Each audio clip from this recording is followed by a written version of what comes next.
नमस्कार, Haribhoomi news bulletin में आपका स्वागत है। सबसे पहले नजर डालते हैं आज की प्रमुख हेडलाइंस पर। एकनाथ शिंदे बगावत के मूड में, रेप करने वाले सौतेले पिता को 141 साल की सजा। चीन में मिला सबसे बड़ा सोना का भंडार, 104 साल के शख्स को मिली जमानत। अब खबर विस्तार से।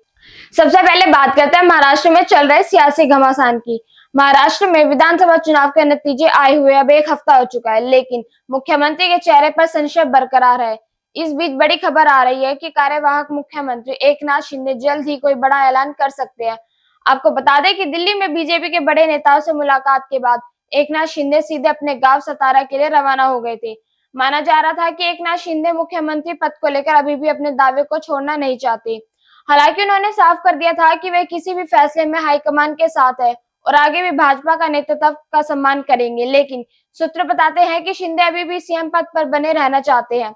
सीएम पद को लेकर भाजपा हाईकमान ने 2.5 साल के फॉर्मूले की बात की थी ताकि एकनाथ शिंदे को मनाया जा सके, लेकिन इस फॉर्मूले के बावजूद महाराष्ट्र का अगला मुख्यमंत्री कौन होगा, इस पर सस्पेंस बरकरार है। कयास लगाए जा रहे हैं कि एकनाथ शिंदे जल्द ही कोई बड़ा फैसला ले सकते हैं। इस बीच शिवसेना के प्रवक्ता ने संकेत दिए हैं कि शिंदे कोई महत्वपूर्ण निर्णय लेने से पहले अपने पैतृक गांव जाते हैं। महाराष्ट्र में सियासी घमासान के बीच ये खबर भी आ रही है कि एकनाथ शिंदे की अपने गांव में अचानक तबीयत बिगड़ गई है। डॉक्टर उनकी जांच कर रहे हैं। पिछले दिनों एकनाथ शिंदे ने दिल्ली में अमित शाह से मुलाकात की थी। इसके बाद महायुति नेताओं के साथ अमित शाह ने बैठक की थी। दिल्ली के बाद महायुति के नेताओं की एक बैठक महाराष्ट्र में होनी थी, लेकिन कार्यवाहक मुख्यमंत्री एकनाथ शिंदे दिल्ली से लौटने के बाद अचानक सतारा में अपने गांव के दौरे पर निकल गए थे। अब खबर केरल से, जहां जिला अदालत ने 12 साल की मासूम के साथ रेप करने वाले सौतेले पिता को 141 साल के कठोर कारावास और 8.25 लाख रुपए के जुर्माने की सजा सुनाई है। दोषी और पीड़िता दोनों तमिलनाडु के मूल निवासी हैं।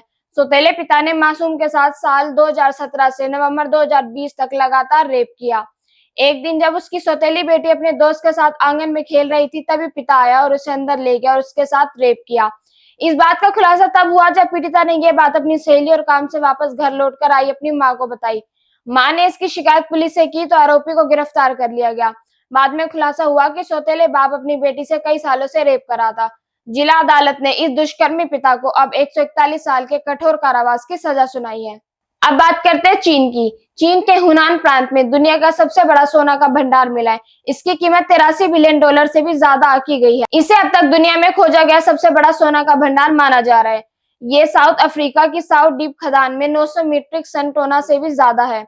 रिपोर्ट के अनुसार पिंगजियांग काउंटी में 40 से ज्यादा सोने की दरारें मिली है। जियोलॉजिस्ट ने पहले यहाँ 300 मीट्रिक टन सोना होने का अनुमान लगाया। बाद में 3D मॉडलिंग का इस्तेमाल करने पर पता चला कि सोने की दरारें की गहराई 3000 मीटर तक है। इसमें अनुमान से 700 मीट्रिक टन ज्यादा सोना पाया गया है। चीनी अधिकारी यहाँ और भी रिसर्च कर रहे हैं। इसकी खोज करने वाले हुनान गोल्ड कॉरपोरेशन का कहना है कि बहुत ज्यादा गहराई होने की वजह से ये पता नहीं चल पाया कि खदान में कितना सोना है। इसके चलते अभी तक कीमत के बारे में नहीं कहा जा सकता। आपको बता दें कि चीन दुनिया का सबसे बड़ा गोल्ड उत्पादक देश है। 2023 में वैश्विक उत्पादन में इसका हिस्सा लगभग 10% था। वर्ल्ड गोल्ड काउंसिल की रिपोर्ट के अनुसार चीन के पास 2264 टन गोल्ड रिजर्व है। अब खबर सुप्रीम कोर्ट से। हत्या के मामले में आजीवन कारावास की सजा काट रहे 104 साल के रसिक चंद मंडल को सुप्रीम कोर्ट ने अंतरिम जमानत दे दी है। ये रोचक मामला भारत के मुख्य न्यायाधीश संजीव खन्ना की अध्यक्षता वाली पीठ के समक्ष आया था। सुप्रीम कोर्ट की पीठ ने अपने आदेश में कहा कि हम एक अंतरिम आदेश के रूप में निर्देश देते हैं कि याचिकाकर्ता रसिक चंद्र मंडल को वर्तमान रीट याचिका के लंबित रहने के दौरान शर्तों पर अंतरिम जमानत पैरोल पर रिहा किया जाए।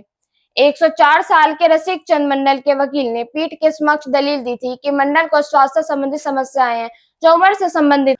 मंडल के 1988 के एक हत्या के मामले में 1994 में दोषी ठहराया गया था। उस समय मंडल की उम्र 68 साल थी। अभी वह आजीवन कारावास की सजा काट रहा है। इससे पहले कलकत्ता हाई कोर्ट ने हत्या के मामले में उसकी याचिका को खारिज कर दिया था। ऐसी खबरों से जुड़े रहने के लिए देखते रहिए हरिभूमि टीवी और अधिक विस्तार से जाना है तो हरिभूमि अखबार पढ़ें।